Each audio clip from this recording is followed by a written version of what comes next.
Assalamualaikum warahmatullahi wabarakatuh. Salam sejahtera untuk kita semua. Yang terhormat Ibu Andini Juniarsih, STMT, selaku dosen pengampu mata kuliah kinetika metalurgi, dan juga rekan-rekan saya, kelompok 6 yang saya banggakan. Dalam kesempatan kali ini, kami dari kelompok 6 ingin mempresentasikan hasil tugas kami dengan judul perancangan reaktor batch untuk proses digestion biji bauksit. Jadi next. Adapun anggota dari kelompok 6 itu sendiri, yaitu ada Teguh Firnanda, Dara Isa Danurdara, ada Bagja Gumilar, Muhammad Afriza Pertala, Ahmad Mustafa, Hafiza Fauzia Putri, dan saya sendiri yaitu Muhammad Bigdata Sabi. Next. Adapun outline yang akan kita bahas pada presentasi kali ini, yang pertama itu adalah latar belakang, dilanjut dengan proses pengolahan mineral, tinjauan termodinamika, tinjauan kinetika, neraca massa dan neraca panas, yang terakhir yaitu rancangan reaktor. Adapun selanjutnya akan dijelaskan oleh rekan saya. Baik, salah satu sumber daya alam yang melimpah yang dimiliki oleh Indonesia yaitu bauksit. Nah, bauksit di Indonesia pada tahun 2020 itu memiliki total sumber daya bauksit sebesar 5,5 miliar ton dan total cadangan bauksit sebesar 3 miliar ton. Nah, salah satu daerah yang menghasilkan bauksit yaitu Provinsi Kalimantan Barat, di mana total total sumber daya bauksitnya itu 2,07 miliar ton, sedangkan total cadangan bauksitnya yaitu 0,84 miliar ton. Nah, Indonesia ini memiliki sumber daya alam yang melimpah, namun Indonesia ini masih mengalami kesulitan dalam memenuhi kebutuhan di dalam negeri yang berbasis komoditas pertambangan. Nah, sebagian besar kebutuhan industri hilir menggunakan pasokan dari negara lain. Nah, hal ini itu rawan untuk perkembangan ekonomi dan ketahanan nasional, sehingga pemerintah membuat peraturan menteri ESDM nomor 5 tahun 2017 tentang peningkatan nilai tambah mineral melalui kegiatan pengolahan dan pemurnian di dalam negeri. Nah, hasil pengolahan biji bauksit itu akan meningkatkan nilai tambah jika dibandingkan dengan menjual biji bauksitnya saja. Jadi harga biji bauksit itu 31 US dollar per ton. Nah, apabila biji bauksit tersebut diolah menjadi alumina, maka harganya akan meningkat menjadi 385 US dollar per ton. Nah, sedangkan jika diolah lagi menjadi aluminium ingot, maka harganya akan menjadi 2.300 US dollar per ton.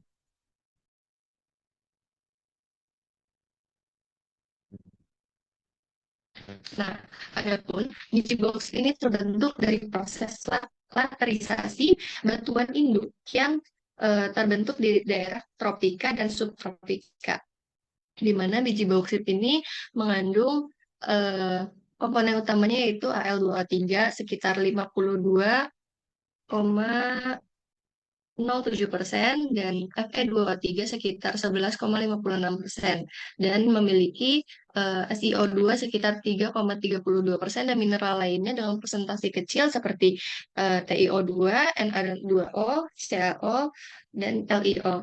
Nah, biji bauksit juga memiliki warna coklat kemerahan dengan kekerasan 1 sampai 3 skala Mohs, yang mana kekerasan ini terbilang cukup kecil dan dengan berat jenis 2,5 sampai 2,6 eh, gram per sentimeter kubik.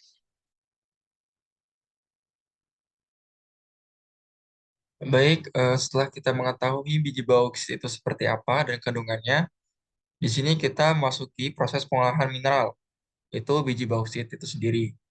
Dan diketahui kapasitas produksi yaitu ada 1.000 ton per tahun. Dan apabila kita konversikan per hari, itu menjadi 2,74 ton per hari. Dan dikonversikan kepada kilogram, menjadi 2.740 kilogram per hari. Dan kita asumsikan bahwasannya eh, di dalam satu hari terdapat 3 shift yang dimana satu shift tersebut memiliki 8 jam. Jadi eh, kita konversikan menjadi 913 kg per shift ya. Dan di sini sudah terdapat flow sheet proses pengolahan mineral biji bauksit. Dan yang pertama itu biji bauksit yang memiliki ukuran 2-100 mm. Kita masukkan ke dalam grizzly screen. Dan jika memiliki ukuran 3-10 mm akan dilanjutkan kepada cone crusher. Dan apabila hasil dari grizzly screen tersebut sudah mencapai 2 mm, akan langsung dilanjutkan ke dalam alat ball mill. Dan setelah di ball mill akan menghasilkan ukuran 20 sampai 200 mesh dan kita lanjutkan ke alat hydrocyclone. Nah, alat hydrocyclone ini eh, yang memiliki ukuran minus 150 mesh akan dilanjutkan kepada batch digester. Adapun yang ukuran yang lebih dari plus 150 mesh itu akan dikembalikan lagi ke ball mill dan dilanjutkan lagi kepada eh, alat hydrocyclone. Nah, di batch digester ini kita akan menambahkan H2O dan NaOH. Setelah itu kita akan memasuki proses thickener yang memiliki bahan tambahan lain menghasilkan red mud. Dan selanjutnya ada precipitation. Dan ini juga dapat menghasilkan bahan lain yaitu NaOH dan dilanjutkan kepada proses calcination atau kalsinasi yang akan menghasilkan produk yaitu Al2O3. Kenapa kita memilih cone crusher, ball mill, dan hydrocyclone? Karena kita mendapatkan literasi dan mendapatkan spesifikasi cone crusher, ball mill, dan hydrocyclone di slide berikut yang menurut kami cocok untuk proses pengolahan mineral pada biji bauksit. Next.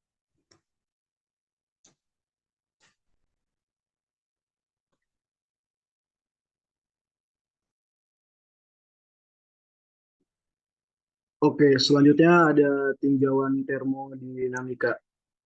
Nah, pada tinjauan termodinamika ini, jadi reaksi pelindian bauksit ini melibatkan beberapa tahap utama, yaitu pelarutan atau digestion, selanjutnya ada pengendapan, precipitation, dan kalsinasi atau calcination.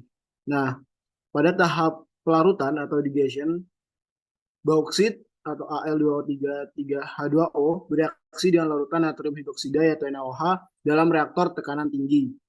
Persamaannya dapat dilihat pada slide yaitu Al2O3 3H2O ditambah 2 NaOH menjadi 2 NaLOH4. Reaksi ini menghasilkan natrium aluminat yang larut dalam larutan. Nah, tujuan tahap larutan adalah melarutkan aluminium oksida hidrat Al2O3 3H2O dalam bauksit menjadi bentuk yang larut dalam larutan NaOH. Nah, selanjutnya yaitu tahap pengendapan atau precipitation. Nah, setelah tahap larutan tadi, larutan natrium aluminat NaAlOH4 didinginkan dan diendapkan untuk mengendapkan aluminium sebagai hidroksida aluminium yang tidak larut. Nah, untuk mencapai pengendapan, larutan tersebut bisa diajukan asam karbonat. Biasanya itu karbon dioksida atau suhunya diturunkan. Nah, persamaannya dapat dilihat pada slide berikut yaitu 2NaAlOH4 ditambah H2SO4 menjadi AlOH3 ditambah NaHSO4. Hasil reaksi ini adalah endapan hidroksida aluminium Al2O3 3H2O dan natrium bikarbonat NaHCO3. Endapan hidroksida aluminium kemudian dipisahkan dari larutan dan digunakan sebagai bahan baku dalam produksi aluminium. Nah, yang terakhir yaitu ada tahap kalsinasi. Tahap terakhir ini di mana endapan hidroksida aluminium dihasilkan dari tahap sebelumnya yaitu dipanaskan pada suhu tinggi untuk mengubahnya menjadi aluminium oksida atau Al2O3 yang lebih stabil. Nah, persamaan reaksinya yaitu sebagai berikut. 2AlOH3 menjadi Al2O3 ditambah 3H2O. Nah, pada tahap ini, air yang terperangkap dalam hidroksida aluminium akan dilepaskan sebagai uap air dan aluminium oksida murni Al2O3 akan tersisa sebagai produk akhir. Next.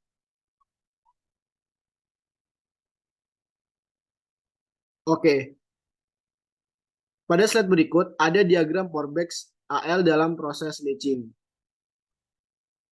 Dalam diagram Forbex AL berikut dapat dilihat bahwa daerah stabil aluminium oksida atau Al2O3 pada pH 13 aluminium akan mengalami oksida menjadi aluminium oksida yang lebih stabil. Maka ketika bauksit bereaksi dengan larutan natrium hidroksida, aluminium dalam bauksit akan terlarut sebagai natrium aluminat sementara aluminium oksida yang lebih stabil terbentuk.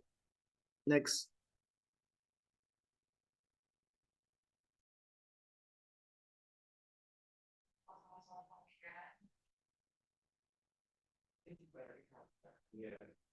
Selanjutnya, pada kajian kinetika proses pelindian biji bauksit atau pada proses digestion, mengacu pada literatur yang kami gunakan, yaitu menggunakan model kinetika shrinking core model, yang mana pada proses pelindian atau proses digestion berlangsung ini terjadi difusi eksternal, yaitu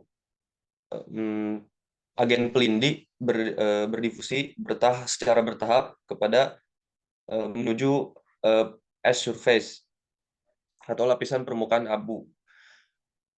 Selanjutnya ada difusi internal, yaitu agen pelindi akan mendifusikan reaksi kimia melalui lapisan abu atau ash surface.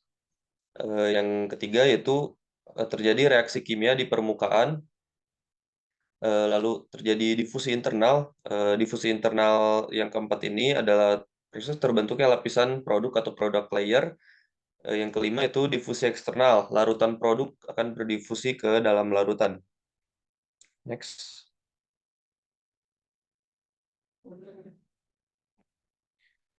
Nah, berdasarkan literatur yang kami dapat mengenai model kinetika SCM, terdapat 3 tahap pengendali laju, yaitu pertama laju difusi melalui lapisan tipis pada permukaan partikel, yang kedua difusi melalui lapisan produk yang terbentuk dari padatan yang bereaksi, yang ketiga reaksi kimia di permukaan. Nah, ketiga tahap pengendali laju tersebut ditentukan berdasarkan hasil dari nilai energi aktivasi yang dihasilkan dari prosesnya, yang mana perlu dilakukan percobaan secara langsung. Nah, adapun pengontrol laju dan mekanisme pada proses digestion ini adalah pada tahap pengadukan, di situ terjadi mekanisme yang menyebabkan jarak antara lapisan film diperpendek sehingga agen pelindi dapat berdifusi secara lebih cepat kepada partikel aluminium. Selanjutnya temperatur dengan dapat diaturnya temperatur, maka reaksi kimia di permukaan dapat dipercepat sehingga dengan meningkatnya temperatur, reaksi kimia cenderung bisa berjalan lebih cepat. Nah, selanjutnya kandungan silika atau memiliki mekanisme S diffusion control. Di sini pada leaching aluminium ini, kandungan silika ini sangat mengganggu karena NaOH atau agen pelindi yang seharusnya bereaksi dengan aluminium yang membentuk produk berupa natrium aluminat, karena keberadaannya silika ini akan membentuk natrium silika yang mana akan menghambat proses pelarutan aluminium untuk menjadi produk yang seharusnya, yaitu NaAlOH 3 kali. NaAlOH 4 kali. Maka dapat diketahui berdasarkan percobaan atau literatur, yaitu kadar silika harus dikurangi karena akan membentuk natrium silika yang akan menghambat pembentukan produk yang seharusnya. Next.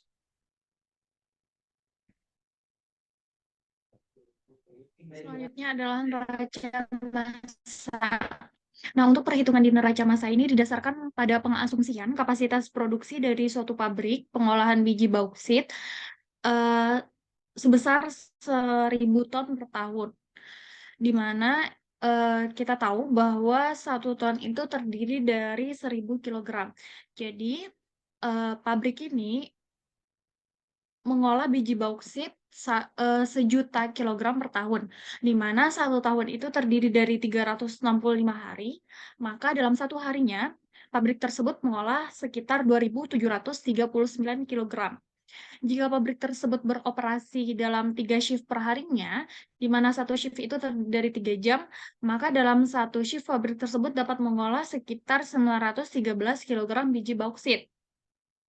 Berikut merupakan gambaran umum neraca massa pada digester. Next slide. Nah, untuk penjelasan secara rincinya akan dijelaskan oleh tabel neraca massa reaktor digester berikut, di mana untuk inputnya secara umum terdiri dari bauksit, NaOH, dan H2O, di mana bauksit ini terdiri dari beberapa komponen yang masing-masing komponennya itu didapatkan dari banyaknya komposisinya, di mana secara umum massa biji bauksit itu adalah 913 kg. Kemudian untuk NaOH yang digunakan, inputnya itu sekitar 33%, di mana massanya itu sekitar 298 kg. Dan H2O sekitar 67%, berarti massanya sekitar 614 kg. Kemudian pada digester ini terjadi reaksi pembentukan NaAlOH 4 kali dari Al2O3, NaOH, dan H2O, di mana NaAlOH 4 kali yang terbentuk itu sekitar 880 kg. Kemudian karena H2O ini terjadi pengurangan reaktan, jadi setelah bereaksi H2O yang tersisa itu sekitar 413 kg, dan Al2O3 yang tersisa itu sekitar 95 kg. Nah, untuk komponen lainnya yang tidak bereaksi itu banyaknya massa input akan balance dengan output. Nah, kemudian dapat dilihat bahwa massa input secara keseluruhan dengan outputnya balance, yaitu di sekitar 1.826 kg. Next.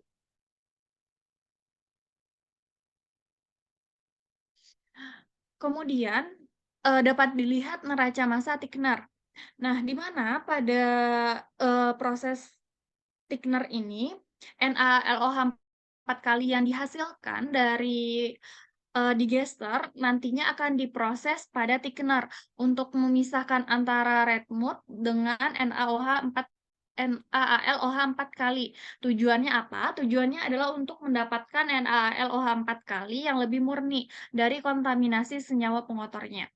Nah, di sini dapat dilihat bahwa massa NaAlOH 4 kali inputnya itu sekitar 880 kg.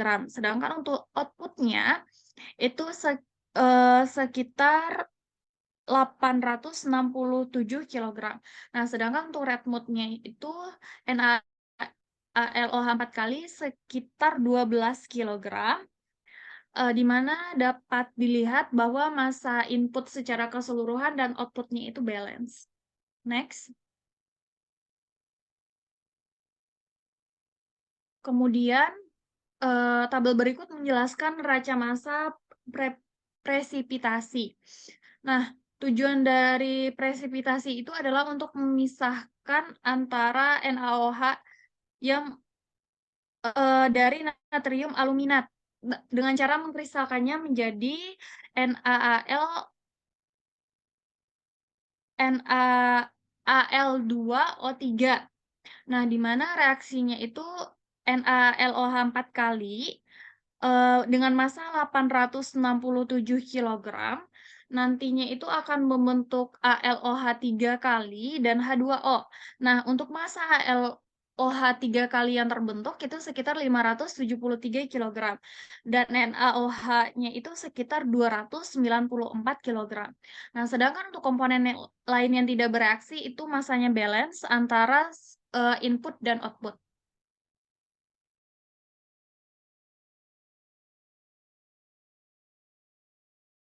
Oke, selanjutnya adalah pada proses kalsinasi dengan alat rotary clean, reaksi yang terjadi merupakan reaksi penguapan, di mana air pada aluminium hidroksida akan diuapkan dan menyisakan alumina. Adapun persamaan reaksi dapat dilihat pada layar, di mana ALOH 3 kali menjadi Al2O3 plus 3H2O. Adapun penjelasan yang lebih jelas dapat dilihat pada slide selanjutnya. Next.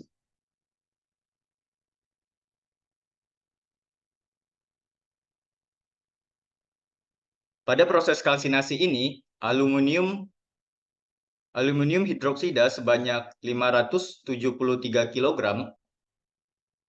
akan diuraikan menjadi alumina sebanyak 375 dan air sebanyak 198 kg.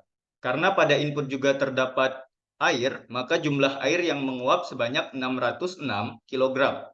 Adapun zat-zat yang lain yang masuk pada proses ini karena tidak mengalami reaksi, maka nilai input dan output dapat dianggap sama.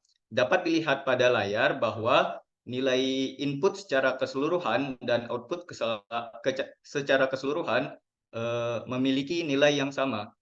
Next.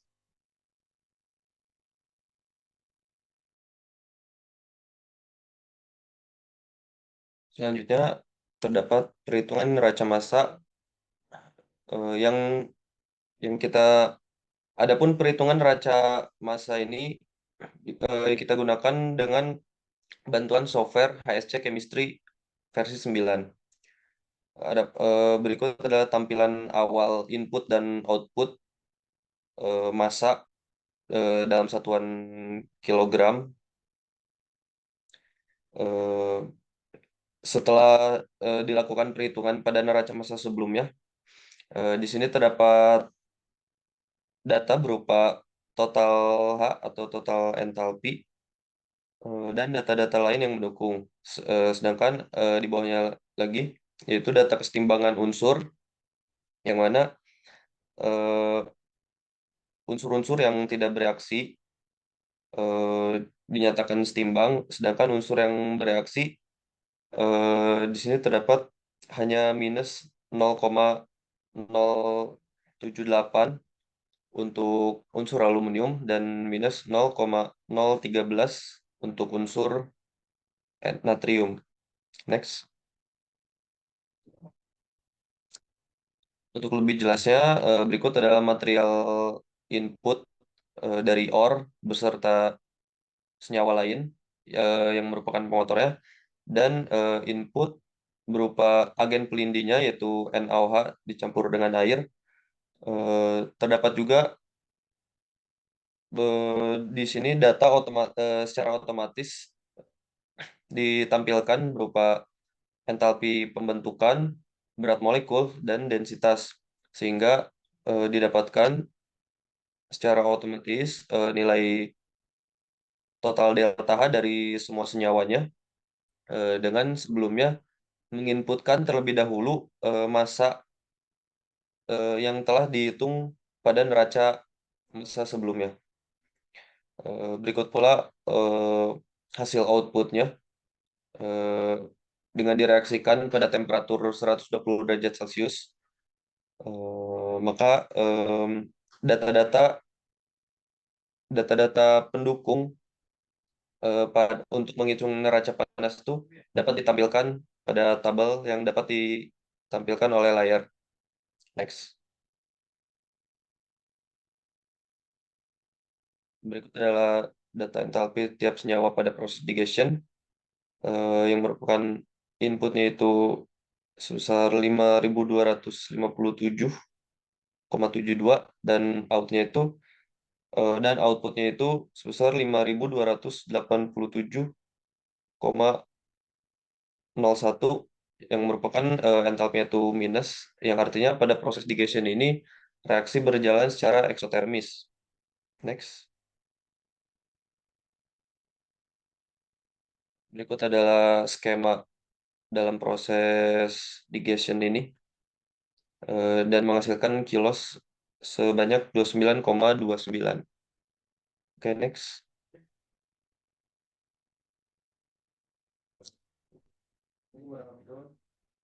Selanjutnya terdapat neraca massa dan panas pada rotary kiln. Untuk neraca panas dalam hal ini kurang lebih sama pada sebelumnya dengan telah diketahui input total dan output totalnya. Boleh di next. Nah, adapun data material input pada rotary kiln ini pada sebelumnya yaitu material yang akan diinput ke rotary kiln berupa aluminium hidroksida beserta pemotornya yang mengandung air atau H2O dimasukkan pada temperatur awalnya itu 40 derajat Celcius, maka didapatkan secara otomatis data-data berupa densitas, berat molekul, dan nilai entalpi pembentukan pada setiap senyawanya. Maka didapatkanlah total entalpi secara keseluruhan pada masa input. Begitu juga pada hasil dari outputnya, yaitu berupa Al2O3 beserta senyawa lain yang menjadi pengotor. Dapat ditampilkan juga hal serupa berupa densitas, berat molekul, dan total entalpi dan nilai entalpi pembentukan sehingga didapatkan entalpi total dari senyawa yang bereaksi. Next. Berikut adalah data kesetimbangan entalpi pada tiap senyawa yang bereaksi pada proses kalsinasi. Yang pada di sini total inputnya itu 3.790,29 dan outputnya itu 3.285,58. Boleh next. Berikut adalah skema pada proses kalsinasi pada rotary kiln yang mana diinput AlOH3 sebagai unsur utamanya pada suhu 40 derajat Celcius dan outputnya itu alumina atau Al2O3 dengan temperatur 1200 derajat Celcius. Nah, adapun reaksi delta H yang terbentuk adalah bernilai positif yaitu 504,7 yang artinya proses yang terjadi pada rotary kiln ini berlangsung secara endotermis. Next. Oke, selanjutnya perancangan reaktor. Dalam perancangan reaktor pada pabrik pengolahan biji bauksit dengan kapasitas produksi 1.000 ton per tahun dapat menggunakan reaktor batch berupa reaktor digester. Pemilihan reaktor batch ini dilakukan karena reaktor ini lebih cocok pada reaksi yang berlangsung pada fasa cair, lebih murah, dan pengendalian proses lebih mudah. Selain itu, reaktor tipe batch juga cocok pada reaksi multiple reaction parallel producing byproduct dan cocok untuk reaksi yang berjalan secara eksotermis. Dari target produksi biji bauksit 1.000 ton per tahun, maka didapatkan data reaktan per batch biji bauksit dengan massa 913 kg dan densitas 2.500 kg per meter kubik. H2O dengan massa 614 kg dan densitas 997 kg per meter kubik. Dan NaOH dengan massa 298 kg dan densitas 2.130 kg per meter kubik. Dari data tersebut, dapat dilakukan perhitungan volume dengan membagi massa dengan densitas di mana volume masing-masing reaktan nantinya dijumlahkan dan menjadi volume slurry sebesar 1 122.084 cm kubik.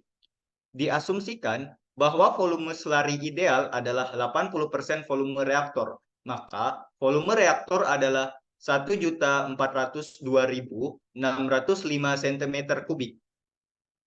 Next.